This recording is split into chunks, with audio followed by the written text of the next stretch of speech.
الحمد لله وكفى وسلام على عباده الذين اصطفى أما بعد فأعوذ بالله من الشيطان الرجيم بسم الله الرحمن الرحيم فأما من أوتي كتابه بيمينه فسوف يحاسب حسابا يسيرا صدق الله مولانا العظيم اللهم صل على سيدنا محمد وعلى آل سيدنا محمد وبارك وسلم۔ اس دنیا میں جو ہم زندگی گزار رہے ہیں، جو کچھ ہم کر رہے ہیں، جو کچھ ہم کہہ رہے ہیں، ان ساری باتوں کا اللہ رب العزت کے ہاں حساب دینا ہے، اور جو گھڑی حساب کے لیے مقرر ہے اس گھڑی کو، اس وقت کو محاسبہ عمل کا وقت کہا جاتا ہے، جہاں پر انسان کے اعمال کا محاسبہ ہوگا۔ وہ مرحلہ بہت مشکل ہوگا، آج ہم اس کا تصور نہیں کر سکتے۔ جب وہاں پر جانچ پڑتال ہوگی، جب اعمال کو دیکھا جائے گا، تولا جائے گا اور ان کے بارے میں پوچھا جائے گا، تو ان باتوں کے بارے میں ہم جتنا بھی سوچیں اس کا صحیح تصور نہیں کر سکتے۔ قیامت کے دن چونکہ ایک طویل دن ہوگا، لمبا دن ہوگا، مختلف کیفیات ہوں گی، حالات بدلتے رہیں گے۔ ایسا موقع بھی آئے گا کہ انبیاء علیہم السلام جیسی مقدس شخصیات، اللہ کے مقربین بندے، وہ بھی نفسی نفسی پکار اٹھیں گے۔ کوئی نہ کسی کے کام آ سکے گا، نہ ہی کوئی کسی کو یاد ہوگا۔ عدل جس کے ساتھ کیا گیا وہ مار کھا گیا، وہی بچے گا جس کے ساتھ فضل کا معاملہ ہوگا۔ وہ اس لیے کسی نے کہا ہے پنجابی میں کہ عدل کریں تا تھر تھر کمبن اچیاں شانہ والے، فضل کریں تا بخشے جامع میں ورگے منہ کالے۔ تو فضل سے ہی کام بنے گا، عدل میں مشکلات ہوں گی بندے کے لیے، کیونکہ اللہ تبارک و تعالیٰ کسی بندے پر ظلم نہیں فرماتے، بندے اپنے آپ پر خود ہی ظلم کرتے ہیں۔ ایک ایک عمل کا حساب ہوگا۔ ایک روایت میں آتا ہے، علماء نے لکھا ہے کہ ہر شخص نے جنت تک پہنچنے کے لیے ایک پل کو پار کرنا ہوگا، جسے پل صراط کہا جاتا ہے۔ اسی کے نیچے جہنم ہے، جہنم کے اوپر بنا ہوا پل۔ اور سمجھانے کے لیے مثال بھی دے دی کہ وہ لمبائی کتنی ہے، تو بتا دیا کہ پہلے اس میں چڑھائی ہے، پھر اس کی پلین ہے، پھر آگے پھر اترائی ہے، 3 مرحلے ہیں، اور ہر مرحلہ 500 سال کی مسافت کا ہے۔ تو فرمایا کہ اس پر ہر ایک نے گزرنا ہے، اس پل کو پار کرنا ہے، لیکن اس پل پر چڑھنے سے پہلے، وہاں تک پہنچنے سے پہلے 5 چوکیاں کراس کرنی ہوں گی۔ آج کل تو سمجھنا ہمارے لیے آسان ہے، کچھ عرصہ پہلے ہم جب یہ پنجاب کی طرف جانا ہوتا، ڈیرہ دریا خان پل جب پار کرتے، 2-3 چوکیاں ہمیں پار کرنی پڑتی تھی۔ پہلے ایک کسٹم والوں کی پوسٹ تھی، وہاں پر گاڑی رکتی تھی، وہاں چیکنگ ہوتی تھی، کاغذات کی جانچ پڑتال، پھر اگلی چوکی پولیس کی تھی، تیسری چوکی وہ آرمی والوں کی تھی۔ یہ 3 چوکیوں پر جانچ پڑتال کے بعد آگے جانے کی اجازت ہوتی ہے، آپ کو یاد ہوگا۔ تو وہاں پر بھی ایسے 7 مقامات پر بندے کو روکا جائے گا اور ان کے اعمال کو دیکھا جائے گا۔ فرمایا کہ سب سے پہلی چیک پوسٹ جہاں پر چیکنگ کے لیے روکا جائے گا، وہاں پر بندے کا ایمان دیکھا جائے گا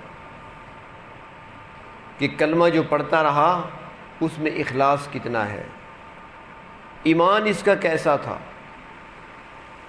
جیسے پہلے عرض کیا نا کہ عدل سے کام نہیں بنے گا، فضل سے کام بنے گا۔ ایک بندے کی اس لیے پکڑ ہو گئی کہ اس سے پوچھا گیا کیا لائے ہو؟ عرض کیا پروردگار اور تو کچھ نہیں، توحید لے کر آیا ہوں، ساری زندگی آپ کے ساتھ کسی کو شریک نہیں ٹھہرایا، نہ آپ کی ذات میں نہ آپ کی صفات میں کسی کو میں نے شریک نہیں ٹھہرایا، توحید خالص لے کر آیا ہوں۔ فرمایا میرے بندے جھوٹے ہو۔ اللہ وہ کیسے؟ فرمایا یاد کرو ایک رات تمہارے پیٹ میں درد ہوا تھا تو تم نے کہا تھا کہ دال کھانے کی وجہ سے ہوا ہے، وہاں تو مجھے بھول گیا تھا، دال کو سمجھ لیا تھا تکلیف پہنچانے والا، نفع نقصان تو میں دیتا ہوں، اگر حساب ہوا تو پھر ایسے ہوگا۔ تو اس لیے اللہ رب العزت سے فضل کا سوال کرنا چاہیے۔ تو سب سے پہلے وہاں پر ایمان کو چیک کیا جائے گا، دیکھا جائے گا کہ دعویٰ تو ایمان کا ہے لیکن سچائی کتنی ہے، اخلاص کتنا ہے۔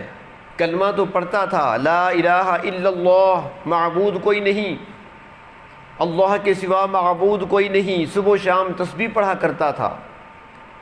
الہ معبود کو کہتے ہیں۔ معبود کون؟ جس کی عبادت کی جائے، جس کے آگے سجدہ کیا جائے، جس کے آگے اپنی حاجتیں پیش کی جائیں، جس سے اپنی مشکلیں حل کرائی جائیں، جس کے سامنے اپنی پریشانیوں کا تذکرہ کیا جائے، جس کو سب سے بڑا تسلیم کر لیا جائے، جس کی انتہا درجے کی تعظیم کی جائے، وہ الہ ہوتا ہے۔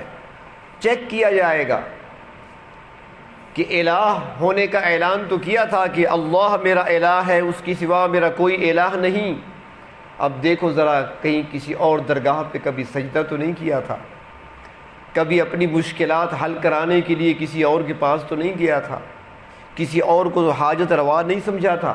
اگر ایسا کیا تھا تو یہ اپنے ایمان کے دعویٰ میں جھوٹا ہے۔ تو سب سے پہلے ایمان کو دیکھا جائے گا، اور اگر ایمان کامل نکل آیا پھر دوسری منزل آئے گی۔ اعمال میں سے سب سے پہلے نماز کو دیکھا جائے گا، اس کی نماز کو دیکھو۔ اب نماز کو چیک کیا جائے گا، کیا اس کی نماز سنت کے مطابق تھی؟ اللہ کے محبوب صلی اللہ علیہ وسلم نے تو صحابہ کرام کو نماز تعلیم دی، ہم نے اپنے محبوب صلی اللہ علیہ وسلم کو نمونہ بنا کر بھیجا، لقد کان لکم فی رسول اللہ اسوۃ حسنہ، اور ہم نے ان کی زبان مبارک سے اعلان کرا دیا تھا قل ان کنتم تحبون اللہ فاتبعونی۔ تو کیا اب اس نے پیروی مکمل کی ہے، اتباع کامل کی ہے؟ کیا اس نے نماز ویسی پڑھی ہے کہ اللہ کے نبی نے یہ تو نہیں فرمایا تھا کہ تم نمازیں پڑھو، آپ نے فرمایا تھا صلو کما رأیتمونی اصلی، نماز پڑھو مگر ایسے جیسے میں پڑھتا ہوں، جس طرح مجھے پڑھتے ہوئے دیکھتے ہو اس طرح کی نماز پڑھو۔ تو کیا اس کی نماز سنت کے مطابق ہے، اللہ کے نبی صلی اللہ علیہ وسلم کی بتائی ہوئی تعلیمات کے مطابق اور آپ کی سکھائی ہوئی نماز کے طریقے کے مطابق ہے یا نہیں؟ دیکھا جائے گا نماز کو۔ سجدہ کیسا، قیام کیسا؟ حدیث شریف میں آتا ہے آپ صلی اللہ علیہ وسلم نے فرمایا کہ چوری تو بدترین، چوری تو ویسے گناہ ہے، جرم ہے، لیکن فرمایا کہ بدترین چور وہ ہے جو نماز میں چوری کرے۔ صحابہ کرام حیران ہو گئے، دکانوں کی چوری ہوتی ہے، گھروں سے چوری کی جاتی ہے، لوگوں کی جیب سے چوری کی جاتی ہے، نماز میں چوری کیسی ہے؟ پوچھا یا رسول اللہ صلی اللہ علیہ وسلم نماز میں چوری کیسی؟ فرمایا کہ نماز میں رکوع سجود کا صحیح نہ کرنا، صحیح طریقے سے ادا نہ کرنا، یہ نماز میں سے چوری کرنا ہے۔ تو دیکھا جائے گا کہ نماز کیسی ہے، سنت کے مطابق ہے نہ یا نہیں، قیام کیسا تھا، رکوع کیسا تھا، سجدہ کیسا تھا، قومہ کیسا تھا، جلسہ کیسا تھا، واجبات کا خیال رکھا یا نہیں رکھا، فرائض کا خیال رکھا یا نہیں، سنتوں کا خیال رکھا یا نہیں رکھا۔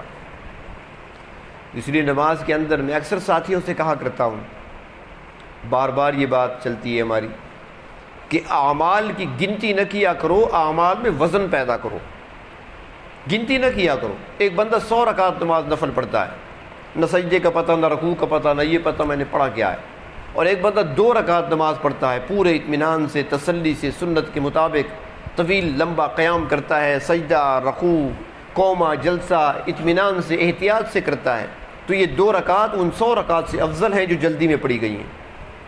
اس لیے اعمال کے اندر وزن پیدا کیا جائے۔ تو دوسرے نمبر پر نماز کی چیکنگ ہوگی. چلو وہاں بھی پاس ہو گیا, نماز بھی ٹھیک ہے, تو آگے چلیں. آگے پھر روزے والے کھڑے ہوں گے, ہاں بھائی روزے چیک کراؤ, روزہ کس طریقے سے رکھا تھا, زبان کی حفاظت کی تھی کہ نہیں, کہ سارا دن روزہ رکھ کر بس گالیاں دیتے رہے. افطار کیا تھا, سحر کھایا تھا, تو کیا رزق حلال سے کھایا تھا یا نہیں, یا مال حرام کا جمع کرتے رہے. سارا دن جھوٹ تو نہیں بولا تھا, روزہ رکھ کر غیبت میں دن تو نہیں گزارا تھا, نظروں کی حفاظت کی تھی یا نہیں کی تھی. یہ ساری چیزیں چیک کی جائیں گی. روزہ ٹھیک ہے, آگے چلو. چوتھا نمبر آ گیا, چوتھا مرحلہ آ گیا, اس کی زکوٰۃ کو چیک کرو. ہاں بھئی زکوٰۃ فریضہ سمجھ کر ادا کی تھی یا چٹی سمجھ کر اسے بھگتاتا رہا, تو ٹیکس سمجھ کر ادا کرتا رہا یا فریضہ سمجھ کر اللہ کی رضا کے لیے دیتا رہا. اور جس طرح یہ مسئلہ ایک یاد رکھے کہ جس طرح زکوٰۃ واجب ہے یعنی فرض ہے ادا کرنا اس کا, جس کے پاس مال ہے, سال گزر چکا ہے, زکوٰۃ فرض ہے تو ادا کرنی ہے. جس طرح زکوٰۃ کا ادا کرنا واجب ہے, اس طرح مستحقین کا تلاش کرنا بھی واجب ہے. یہ نہیں کہ بس پھینکتے جاؤ. یہ اکثر دکاندار اس معاملے میں ذرا سستی کرتے ہیں, کاہلی کرتی ہیں. جو فقیر آتے ہیں نا مانگنے کے لیے, بس زکوٰۃ میں سے دیتے رہو, بس جان چھڑانی ہے. ایسا نہیں کرنا چاہیے, جان نہیں چھڑانی اس سے, بلکہ فریضہ ہے, اس کو صحیح طریقے سے ادا کرنا ہے. تو مستحقین کو تلاش کرنا اور ان تک پہنچانا یہ بھی ضروری ہے. اللہ نے مال دیا ہے تو اللہ کا شکر بھی ہم پہ واجب ہے کہ اس کا شکر بھی ادا کریں, اور جو فرائض اللہ کی طرف سے ہم پر عائد ہوتی ہیں اس کو صحیح طریقے سے ادا کریں کہ پروردگار عالم ہم سے خوش ہو جائیں. اور رب تعالیٰ جب خوش ہوتے ہیں تو مزید برکتیں عطا فرماتے ہیں, جب ناراض ہوتے ہیں تو نعمت چھین لیا کرتے ہیں. کچھ عرصہ پہلے کی بات ہے, ایک شخص میرے پاس آیا تو مجھ سے پوچھنے لگا کہ آپ زکوٰۃ لیں گے. میں نے کہا نہیں. کوئی بندہ ہے ایسا جس کو زکوٰۃ دوں؟ میں نے کہا میرے علم میں تو اس وقت تو نہیں ہے. اس نے کہا بات یہ ہے کہ میری حساب میں نے اپنا کیا تھا, کوئی 5 لاکھ سے کچھ زیادہ زکوٰۃ بنتی ہے. اب زیادہ تر دے چکا ہوں, تھوڑی سی باقی ہے, اب بندے ہی نہیں مل رہے. تو میں نے کہا کوئی تحقیق بھی کی تھی یا ویسے دیتے رہے؟ اس نے کہا جو ملتا ہے دے دیتا ہوں. میں نے کہا یار زکوٰۃ واجب ہے, فرض ہے, اور فریضے کو صحیح طریقے سے ادا کرو. ایسا نہ ہو کہ نقصان اٹھاؤ بعد میں. مستحق تلاش کرو, ایسے نہ دیا کرو, زکوٰۃ ادا نہیں ہوگی. یقین جانیے وہ مسجد میں میرے ساتھ بیٹھا ہوا تھا, اب بھی مسجد میں بیٹھے ہیں. وہ کہنے لگا قاضی صاحب بس جان چھڑانی ہوتی ہے اور کیا کرنا ہے, جان چھڑانی ہے. مجھے بڑا دکھ ہوا اس سے. میں نے کہا کہ یہ لفظ استعمال نہ کرو. یقین جانیے اگلا سال آیا, اسی مسجد میں بیٹھا ہوا تھا, وہ میرے پاس آیا, بیٹھا. تو میں نے کہا آئی صاحب اس بار زکوٰۃ تقسیم کر دی ہے؟ ویسے پتہ نہیں مجھے خیال آ گیا تو پوچھ لیا. کہنے لگا اس بار قرضہ اتنا ہے کہ کوئی اگر زکوٰۃ دینے والا ہو تو اسے کہو مجھے بھی دے دے. جو 5 لاکھ سے زیادہ زکوٰۃ دیا کرتا تھا وہ خود محتاج بن گیا زکوٰۃ لینے کے لیے. کس وجہ سے؟ اس نے اللہ کی نعمت کی ناقدری اور ناشکری کی, اور اللہ رب العزت کی طرف سے عائد کیے ہوئے فریضے کو اس نے مذاق بنایا کہ ہم نے جان چھڑانی ہے. تو میں نے اسی وقت اس سے کہا, میں نے کہا حاجی صاحب گزشتہ سال آپ نے اسی جگہ مجھے کہا تھا کہ ہم نے تو جان چھڑانی ہے, اب تو خوش ہو نا, جان چھوٹ گئی ہے. تو بیچارے کے آنکھوں میں آنسو آ گئے, جواب نہیں تھا اس کے پاس. تو فرائض کو ادا کرنا خوش دلی کے ساتھ. تو وہاں پر زکوٰۃ کو, صدقات کو چیک کیا جائے گا. وہاں بھی کامیاب ہو گیا. اگلا مرحلہ آئے گا, 5واں مرحلہ آ گیا. ہاں بھائی ذرا دیکھو اس نے اگر حج اور عمرہ کیا ہوا ہے تو, حج اگر فرض تھا اس نے ادا کیا ہے, عمرہ کیا ہے, تو دیکھو ذرا چیک کرو. اب حج اور عمرہ دیکھا جائے گا. کیا حج سنت کے مطابق تھا, مناسک صحیح طریقے سے ادا کیے, جس طرح کہ ہم نے حج کو فرض کیا اور جو طریقہ اللہ کے محبوب صلی اللہ علیہ وسلم نے بتایا, کیا اسی طریقے کے مطابق حج ادا کیا یا اپنی مرضی سے کیا؟ اور حج ادا کرنے گیا تھا, کیا وہ اللہ کی رضا کے لیے تھا, فریضہ ادا کرنے کے لیے تھا, یا لوگوں کو دکھانے کے لیے تھا؟ حدیث شریف میں آتا ہے قرب قیامت حج کے لیے لوگ جائیں گے مگر تفریح کی نیت سے. جیسے لوگ سالانہ چھٹی بناتے ہیں نا, مہینہ 20 دن چھٹی پہ جاتے ہیں, کوئی سوئٹزرلینڈ جا رہا ہے تو کوئی برطانیہ جا رہا ہے اور کوئی دبئی جا رہا ہے سیر کرنے کے لیے. کچھ لوگ ہوتے ہیں چلو یار اس سال ہم عمرے پہ چلے جاتے ہیں, وہاں کی سیر کر آتے ہیں. وہاں سیر کرنے لوگ جائیں گے، تفریح کے لیے آئیں گے، اور کچھ لوگ ایسے ہوں گے جو نام نمود کے لیے آئیں گے تاکہ لوگ ہمیں کہیں کہ الحاج ہے، اتنے حج کیے ہوئے، اتنے عمرے کیے ہوئے، لوگوں کو دکھانا مقصود ہوگا۔ تو وہاں پر ایسی چیزوں پر کوئی اجر نہیں ملے گا۔ تو حج کو چیک کیا جائے گا، عمرے کو چیک کیا جائے گا، اگر وہ بھی درست نکل آئے، ٹھیک نکل آئے، تو چلو بھئی اگلا مرحلہ، اگلی منزل پہ پہنچو۔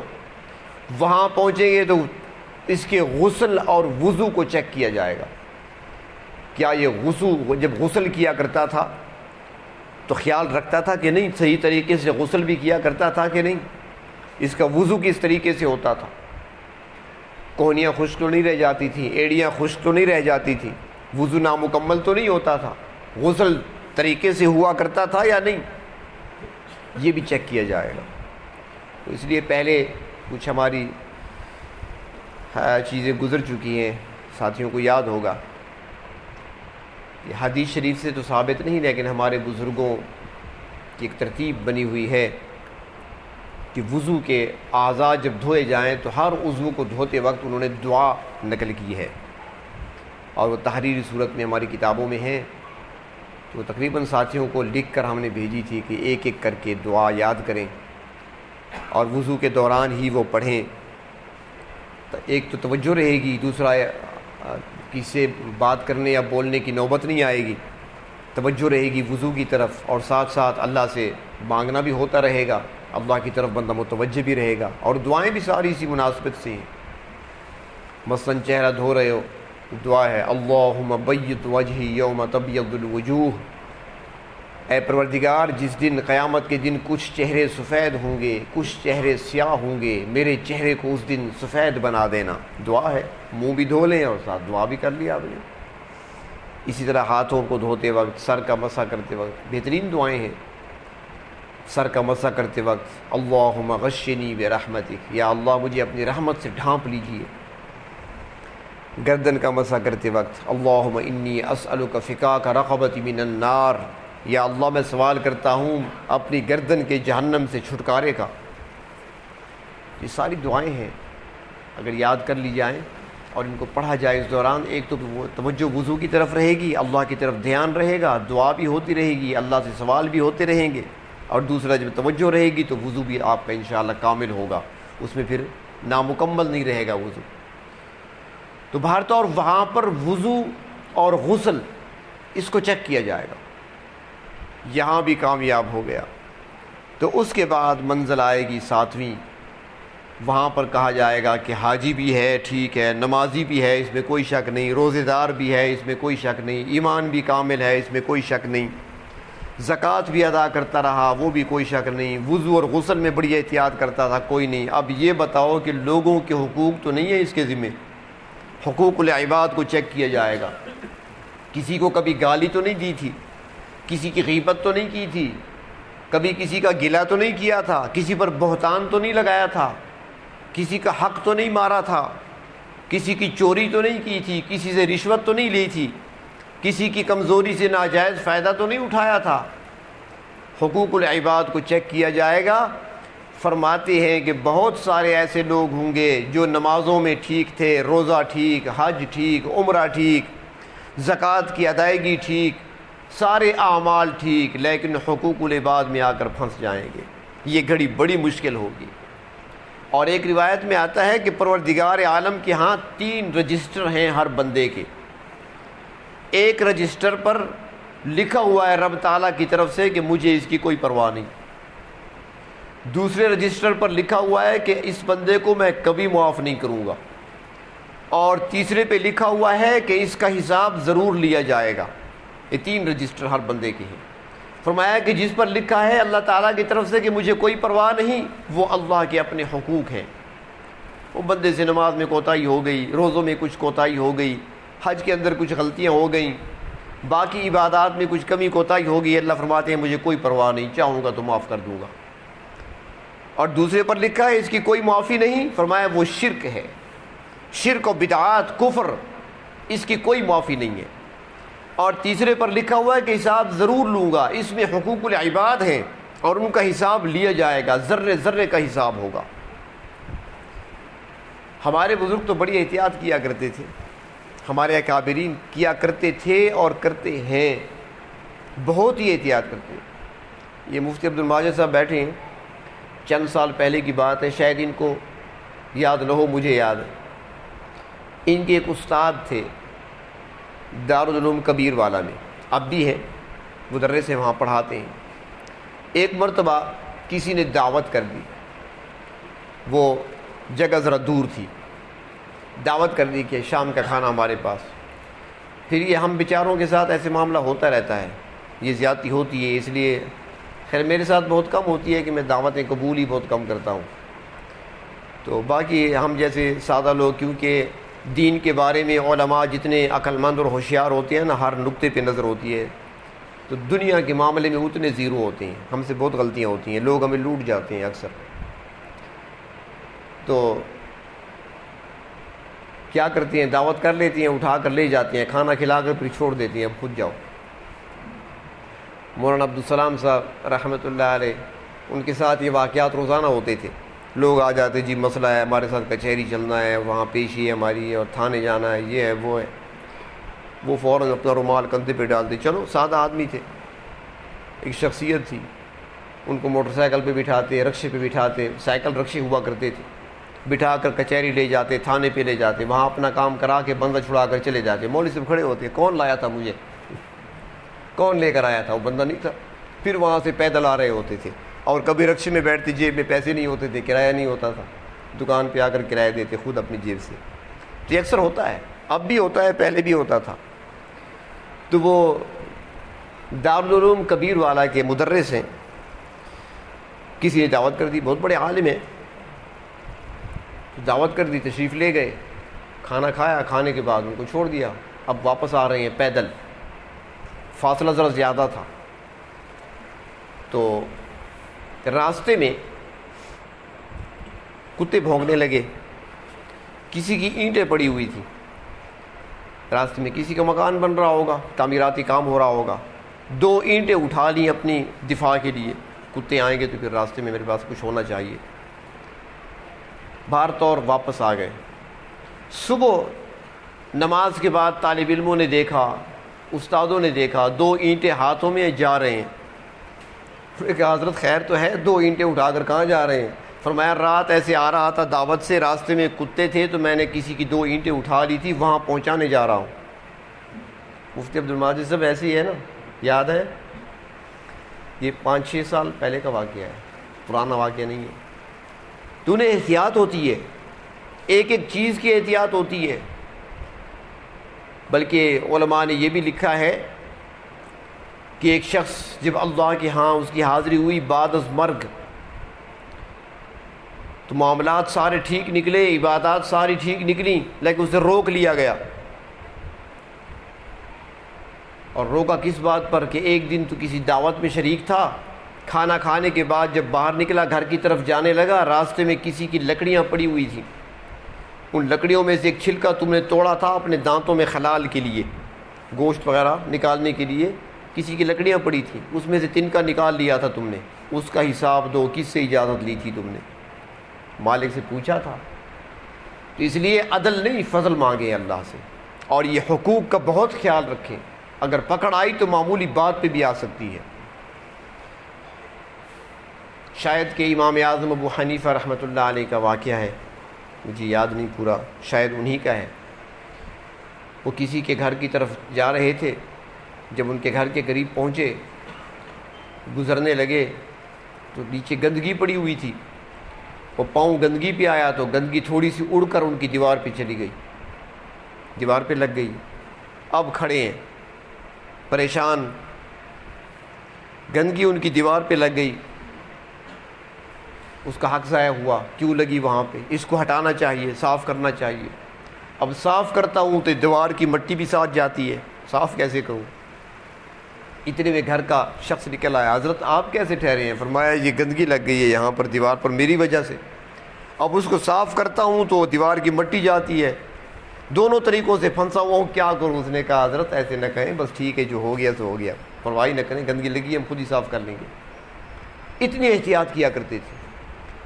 تو حقوق العباد میں حساب ہوگا، ذرے ذرے کا حساب ہوگا وہاں پر۔ تو یہ 7 مراحل ہر بندے نے طے کرنے ہیں۔ اس لیے نبی کریم صلی اللہ علیہ وسلم نے ارشاد فرمایا کہ جس سے حساب لیا گیا وہ ہلاک ہوا، جو حساب کے لیے پھنس گیا وہ ہلاک ہوا۔ حضرت عائشہ صدیقہ رضی اللہ تعالی عنہا نے سنا، عرض کرنے لگیں کہ جس کا حساب ہوا وہ ہلاک ہوا۔ اللہ تعالیٰ تو فرماتے ہیں کہ ایمان والوں کا حساب آسان ہوگا، فسوف یحاسب حسابا یسیرا۔ اللہ تعالیٰ تو یہ فرماتے ہیں حساب آسان ہوگا، اور آپ فرماتے ہیں جس کا حساب ہوا وہ ہلاک ہو جائے گا۔ فرمایا عائشہ حساب سے کیا مراد ہے؟ حساب جو ہوگا وہ جانچ پڑتال کا نام ہے۔ جس کا حساب کھل گیا، جانچ پڑتال شروع ہو گئی، وہ نہیں بچ سکے گا عذاب سے۔ ہاں باقی جو حساب اہل ایمان کا، نیک لوگوں کا ہوگا، وہ حساب پورا نہیں ہوگا، وہ ایسے ہوگا اسے دے دیا مال نامہ، لے لو اپنا مال نامہ، لے لیا، ہاں یہ گناہ کیے تھے نا، جی اللہ کیے تھے، مجھ سے ہو گئے تھے، غلطی ہو گئی تھی، چلو ٹھیک ہے جا مجھے معاف کیا۔ یہ آسان حساب ہے، یعنی کھولا نہیں جائے گا۔ اگر کھول دیا گیا اور اس میں جانچ پڑتال شروع ہو گئی تو پھر بچنا مشکل ہے۔ تو اس لیے حضرت عائشہ صدیقہ فرماتی ہے کہ نبی اکرم صلی اللہ علیہ وسلم نماز میں پڑھا کرتے تھے، اللہم حاسبنی حسابا یسیرا، یا اللہ میرے لیے حساب کو آسان بنا دینا۔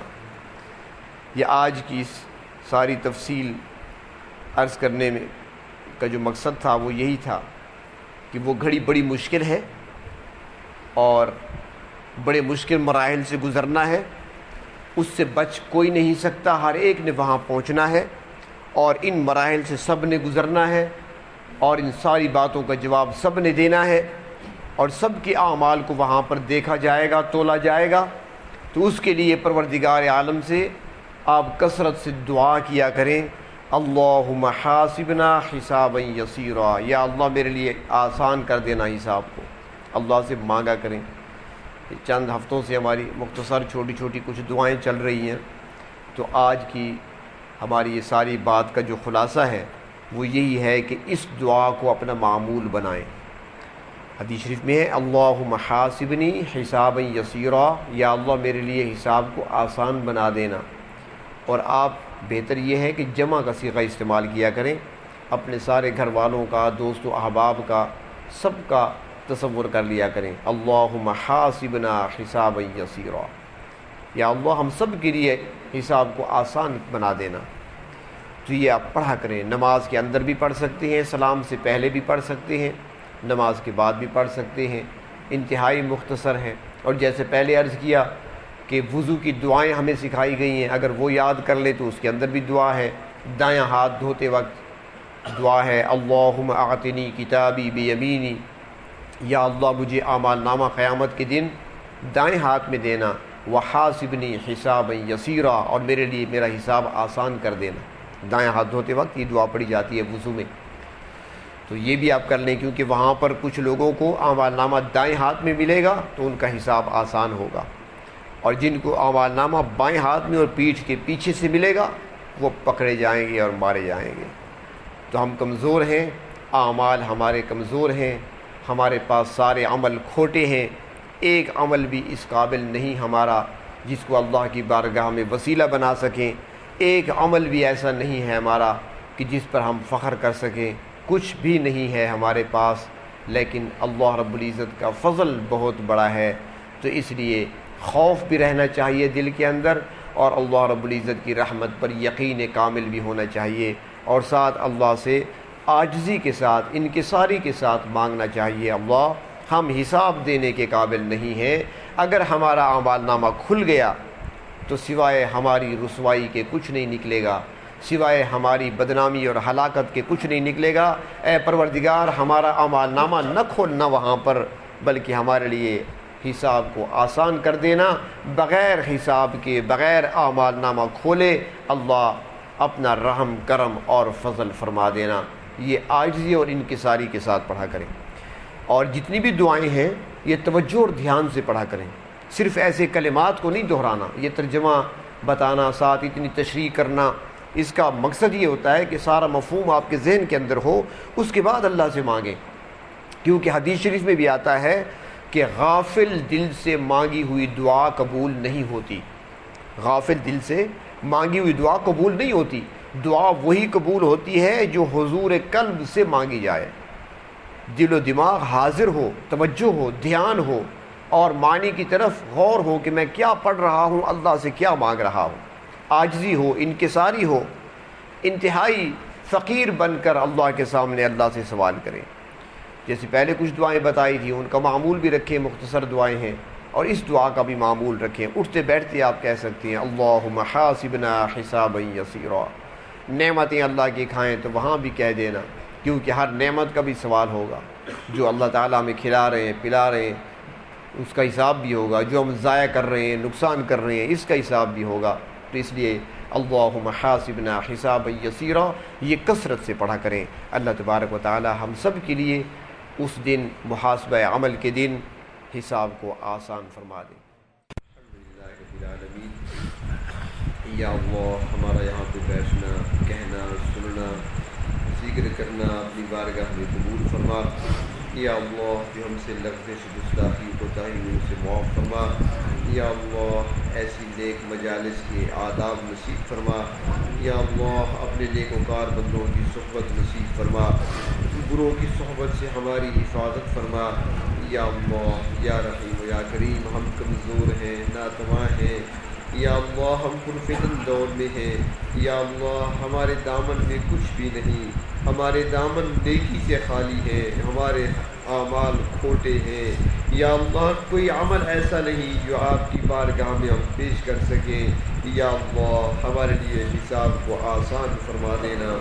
اللہم حاسبنا حسابا یسیرا، اللہم حاسبنا حسابا یسیرا، اللہم حاسبنا حسابا یسیرا۔ اللہم انا نسألک العفو والعافیۃ فی الدنیا والآخرہ، اللہم انا نسألک العفو والعافیۃ فی الدنیا والآخرہ۔ یا اللہ، اپنے سے مانگنے کی توفیق عطا فرما۔ یا اللہ، مانگنے کا ڈھنگ، سلیقہ اور طریقہ نصیب فرما، عاجزی اور انکساری نصیب فرما۔ یا اللہ، عمل صالح کی توفیق عطا فرما۔ یا اللہ، نیکیوں سے پیار عطا فرما۔ یا اللہ، عبادات میں حضور قلب نصیب فرما، ہمارے دلوں کی غفلتوں کو دور فرما، عبادت کی حقیقت نصیب فرما۔